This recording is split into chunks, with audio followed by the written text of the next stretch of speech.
મહાપ્રભુજી આજ્ઞા કરે. પ્રભુની લીલાઓ આનંદાત્મક છે. પછી આ મહાપ્રભુજીની વાત સમજમાં આવશે કે બધામાં આનંદ કેમ છે. કારણ મહાન, આટલો વિરાટ, આટલો વ્યાપક, બધાના પેટ ભરનારો પોતાનું પેટ ભરવા માટે ચોરી કરવા જાય છે. હસુ ના આવે સાંભળીને? પણ એ ક્યારે હસુ આવે? જ્યારે સમજાય કે આ બધાના પેટ ભરનારો છે. કારણ કે મહાન માણસ નાનું કામ કરે ને ત્યારે વધારે આકર્ષણનું કેન્દ્ર બને. ન્યૂઝ ક્યારે બને? મોદીજી આમ બધી ટીટીઓ કરે, બધા દેશ સાથે બધા મંત્રણાઓ, કોન્ટ્રાક્ટો કરે, પ્રાઇમ મિનિસ્ટર છે ખેર જ ને. પણ એ સ્ટેજ પર ચડતા હોય ને કચરો પડ્યો હોય ને વળીને ઉપાડી લે, બીજા દિવસે બધા છાપામાં ફોટો હોય. અરે આટલા મોટા મોટા કામ કર્યા એની તો હેડલાઈન આપી નહીં, કચરો ઉપાડ્યો એનો ફોટો. હા, આટલો મોટો માણસ આવું નાનું કામ કરતા શરમાતો નથી. આટલું નાનું કામ એ કરે છે. ન્યૂઝ તો આજ બને ને, ન્યૂઝ આજ બને. એટલે ભગવાન આટલો મોટો, ભગવાન બધાને જમાડનારો માટી ખાય છે. ફોટા પાડો, ફોટા પાડો, કાલે હેડલાઈન આપી દો. ભગવાને માટી ખાધી, ભગવાને માટે કીર્તનો બની ગયા, ભજનો બની ગયા, ભાગવતમાં ગવાઈ ગયું. ભગવાન માટી ખાય? નાનું બાળક તો બધા ખાતા હોય, ભગવાન ખાય જેના મુખમાં બ્રહ્માંડ છે. બીજી ક્ષણે ભગવાન પાસે જો ભગવત આવે, મુખમાં જોઈ લે માં અને જુએ તો બ્રહ્માંડ દેખાય. માટી નહીં, આ બધા ગ્રહ નક્ષત્રો એની અંદર દેખાય. આજ તો કૃષ્ણ લીલાનો આનંદ છે. સર્વ કરનારો, સર્વ સમર્થ એવો પરમાત્મા કેવો અસમર્થ બનીને ભક્તોના ભાવને પૂરા કરે છે. આ જ કૃષ્ણ ચરિત્રનો આનંદ છે. અને આ આનંદ કૃષ્ણ ચરિત્રમાં આપણે બધા લેવાના છે. તો બીજો સિદ્ધાંત જે કહ્યું, એક ભગવાન છે, બીજું એ લીલા કરે છે, ત્રીજું એ સર્વદા છે. એની લીલા, નામ, રૂપ અને ધામ આ ચારે વસ્તુ ઇટર્નલ છે, શાશ્વત છે, કાળ સાથે સમાપ્ત થાય એવા નથી. અને એટલા માટે એની પ્રત્યેક લીલાઓ શાશ્વત છે. શાશ્વત નો અર્થ થાય એને લીલા કરી હતી એમ ના કહેવાય, એ આજે પણ લીલાઓ કરી જ રહ્યો છે. અને એટલે જ જો આ શાશ્વતતાનો સિદ્ધાંત સમજો, નિત્ય લીલાવાદ એને કહેવાય. પ્રભુની લીલાઓ નિત્ય છે. એમ ન કહેવાય કે આટલા 1000 વર્ષ પહેલા ભગવાને માટી ખાધી હતી, એ આજે પણ રોજ માટી. એટલે કે જ્યાં જે લીલા કરી ત્યાં એ લીલા આજે પણ ચાલી રહી છે. એટલે વ્રજમાં અને વ્રજની ભૂમિ એ કોઈ ઐતિહાસિક ભૂમિ નથી કે જ્યાં ઘટનાઓ ઘટી હતી. વ્રજની ભૂમિ એ લીલા ભૂમિ છે, જ્યાં આજે પણ લીલાઓ ચાલી રહી છે. આ ફરક છે હિસ્ટોરિકલ પ્લેસ અને ડિવાઇન પ્લેસ. હિસ્ટોરિકલ પ્લેસ નથી કે જ્યાં ઇતિહાસ લખાયા છે, એ અલૌકિક લીલા ભૂમિ છે, જ્યાં આજે પણ આ લીલાઓ નિત્ય થઈ રહી છે. અને જો લીલાઓ નિત્ય છે તો જ આપણી ભક્તિ દ્વારા આપણો લીલામાં પ્રવેશ થઈ શકે છે. આજે પણ જો લીલાઓ નિત્ય ન હોત તો આપણી ભક્તિઓ નકામી થઈ જાય. કારણ કે આપણે મર્યા પછી ભૂતકાળમાં થોડી જવાના છે. લીલાઓ નિત્ય છે એટલે આપણે કહીએ ને, નિત્ય લીલામાં પ્રવેશ થયો, રાસ લીલામાં પ્રવેશ થયો, હોરી ખેલની લીલામાં પ્રાપ્ત થયા, બહોરી ડફ બાજન લાગેરી. તમે જુઓ કેવો ભાવ. અને એ ખેલની લીલા ગાતા ગાતા ગાતા ખેલની લીલામાં પ્રવેશ કરી ગયા. રાસલીલા નંદદાસજી આદિ જો નાચત નિપટ નિકટ, કે રાસલીલા ચાલી રહી છે, આંખોથી દર્શન થઈ રહ્યા છે અને રાસલીલામાં પ્રવેશ થઈ ગયો. લીલામાં પ્રવેશ થાય કેમ? કારણ કે આજે પણ લીલાઓ ચાલી રહી છે. એટલે કૃષ્ણ લીલા સંબંધી આ યાદ બહુ મહત્વના 3-4 સિદ્ધાંતો સમજાશે તો જ કૃષ્ણ ભક્તિને માણી શકશો. નહીં તો કૃષ્ણ ભક્તિને માણી નહીં શકો. તમને એમ થાય આ બધું તો બધું થઈ ગયું, ઘટી ગયું, હવે શું આ બધું? હવે વ્રજમાં શું? હવે લીલામાં શું? હવે ચિંતનમાં શું? કારણ એની લીલાઓ નિત્ય છે. એટલે આજે પણ આશા એ ભક્તિ સાથે રાખજો કે મારો પણ પ્રભુ લીલામાં સ્વીકાર કરી. એટલે વલ્લભકુલની આગળ લખાય, નિત્ય લીલા પ્રવેશ થયો. લીલામાં તે લીલામાં અંગીકાર કર્યો રે, તેનો સકળ નિસ્તરીયો રે. આપણે ત્યાં તો વલ્લભાખ્યાનમાં પણ ગાયું, અર્થ સકળ તેનો સીધો, લીલામાં હે તાણીને લીધો. એ લીલામાં તાણીને ક્યારે લે? જ્યારે લીલા ચાલી રહી હોય. આપણે વાર્તા સાહિત્યમાં તો કેટલા પ્રસંગો કે ઠાકોરજી સદે લીલામાં છે. મેરો મન ગિરધર છબી પર અટક્યો, એ આગ્રાના બજારમાં નાચનારી અને એક ગણિકાને કૃષ્ણદાસ અધિકારી શ્રીનાથજીની સન્મુખ નચાવે છે.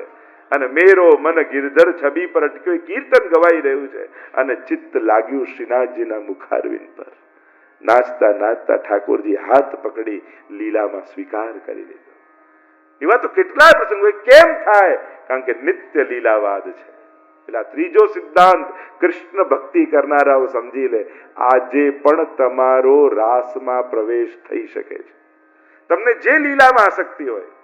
કૃષ્ણ પુષ્ટિ ભક્તિની વિશેષતા એ છે કે અહીંયા સ્વરૂપાસક્તિથી ભક્તિ શરૂ થાય છે, પણ પ્રાપ્તિ આપણે સ્વરૂપમાં નથી કરવાની. આપણે એમ નથી ઈચ્છતા કોઈ કૃષ્ણ ભક્ત હું ભગવાનમાં ભળી જાઉં, એવું કૃષ્ણ ભક્ત કોઈ નથી ઈચ્છતો. કૃષ્ણ ભક્ત કોણ શું ઈચ્છે છે? મારો ભગવાન લીલામાં અંગીકાર કરી લે, મને પ્રભુ લીલામાં સ્વીકારી લે. કારણ કે કૃષ્ણ પોતાના આનંદનું દાન તો લીલામાં કરે છે. એટલે કૃષ્ણ ભક્તિ કરનાર આ થોડાક આ જયારે સ્પષ્ટતા આવશે ને, કૃષ્ણ ભક્તિ કરવાનો આનંદ બદલાઈ જશે. ચોથી વાત, એ કૃષ્ણ એવો છે એને સર્વ ભાવે ભજવામાં આવે છે. તમને બધા જ ભાવના ભક્તો જોવા મળશે. સર્વ ભાવ, બીજા કોઈનામાં પણ સર્વ ભાવ ન થઈ શકે. એ કૃષ્ણ એવો છે. એમાં બાલ ભાવ પણ થાય, કિશોર ભાવ પણ થાય, સ્વામી ભાવ પણ થાય, મિત્ર ભાવ પણ થાય, પ્રિય ભાવ પણ થાય. અને એ પણ એમ નહીં કે એક ભાવ લઈ, બધા જ ભાવ સર્વદા સર્વ ભાવેન ભજનીય. અને કૃષ્ણ જે કેવો છે ને, એને સંબંધોથી યાદ કરાય છે.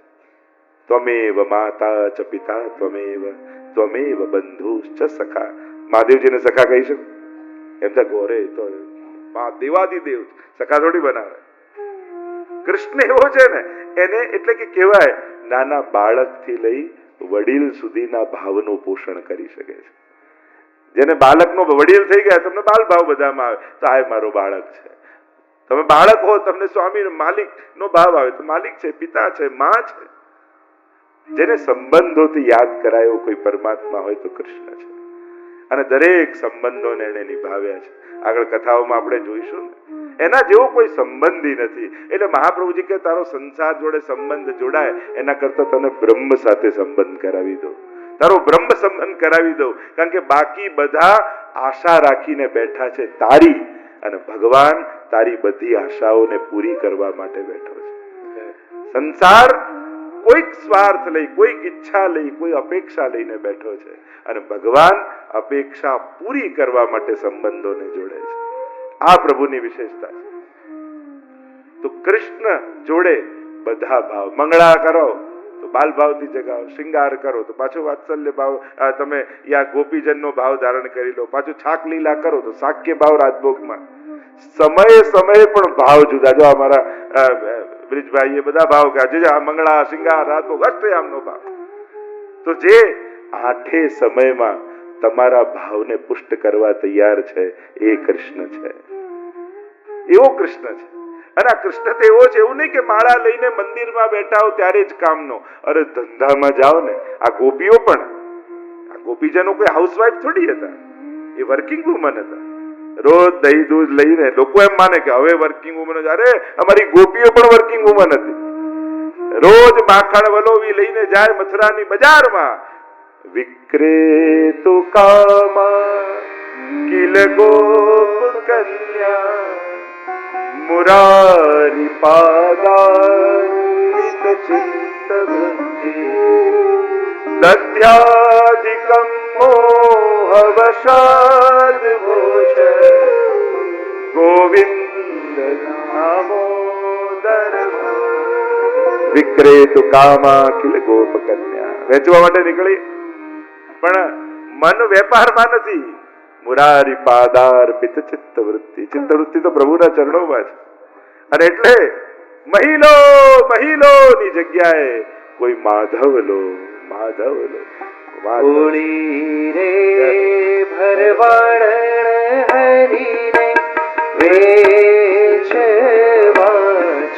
હોળી ભરવા હોળી રે ભરવાડ હરીને વેચવા ચાલી 16 સહસ્ત્રે ગોપીનો વાલો 16 સહસ્ત્રે ગોપીનો વાલો મટુકીમાં ઢાળી હોળી રે ભરવાડ હરીને વેચવા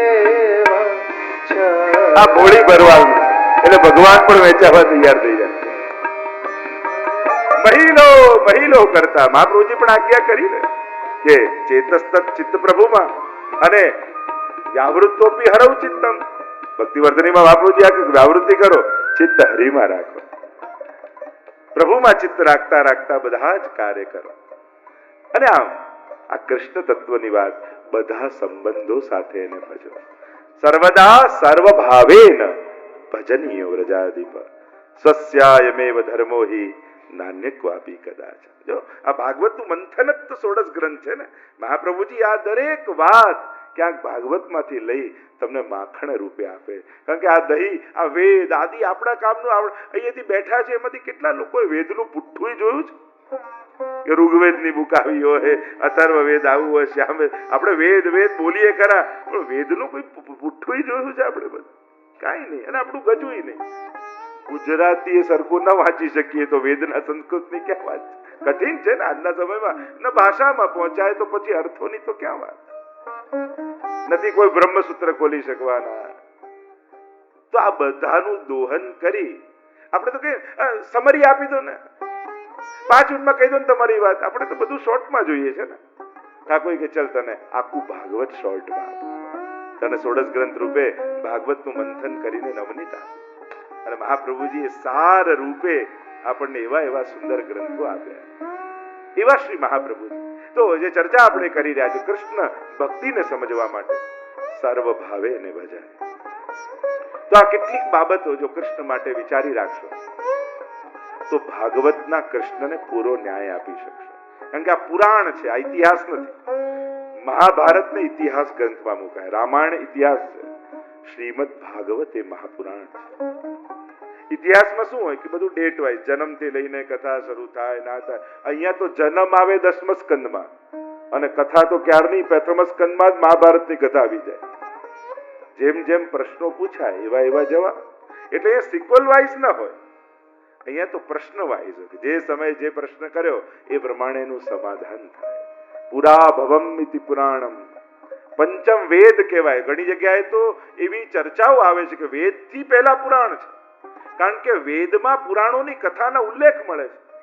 કયા ધવા એમ કહીને પ્રહલાદજીની પણ વાત વેદ ઉપનિષદમાં મળે છે. તો આપણને થાય કે કોઈ વાત ક્યારે આવે? જ્યારે પહેલા ઘટના ઘટી ગઈ હોય. મહાપ્રભુજી તો કલ્પ ભેદથી, એટલે કેટલાક કલ્પ એવા છે જેમાં પુરાણો પહેલા પ્રગટ થાય ને વેદ પછી પ્રગટ થાય. કેટલાક કલ્પ એવા છે કે જેમાં વેદ પહેલા આવે ને પછી પુરાણ પ્રગટ થાય.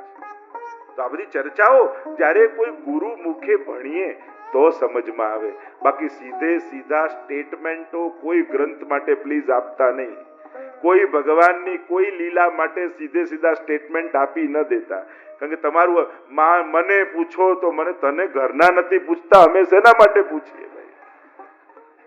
ક્યાં આવું લખ્યું છે ભાઈ? તે વાંચ્યું શું છે? સીધું ક્યાં આવું લખ્યું છે? બધે લખ્યું છે. તે ભણ્યું કોની પાસે છે?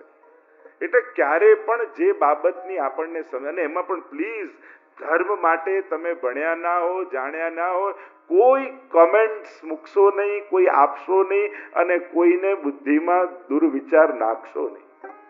કારણ કે આ નથી ખબર એવું કહેવું એ બહુ બુદ્ધિમાનનું લક્ષણ છે. અત્યારે બધામાં કંઈક આપવું છે સલાહ. ધર્મના જગતના લોકોને સાયન્સ માટે બોલવું છે, સાયન્સ વાળાને ધર્મનું બોલવું છે. બે હાથ જોડીને ધર્મગુરુએ પણ કહ્યું આ મેડિકલ અમારો સબ્જેક્ટ નથી, અમને ખબર નથી, કોઈ ડોક્ટરને જઈને પૂછો. પણ આટલું કહેતા તેમ તો અમે અજ્ઞાની થઈ ગયા. ના તું આ કર ને પેલું કરો, કોઈના જીવ જશે. એટલે નથી ખબર એ આ સમયમાં કહેનારો બહુ બુદ્ધિમાન વ્યક્તિ છે, બહુ સમજદાર વ્યક્તિ છે. અને આવું કહેવામાં કોઈ નાનું નથી થઈ જતું. બધાને બધા વિષયની ખબર હોય જરૂરી નથી. પણ આપણા બધાની તકલીફ એ ને સાયન્સ વિશેનું ધર્મગુરુને પૂછવા જઈએ અને ધર્મનું વિજ્ઞાનીને પૂછીએ.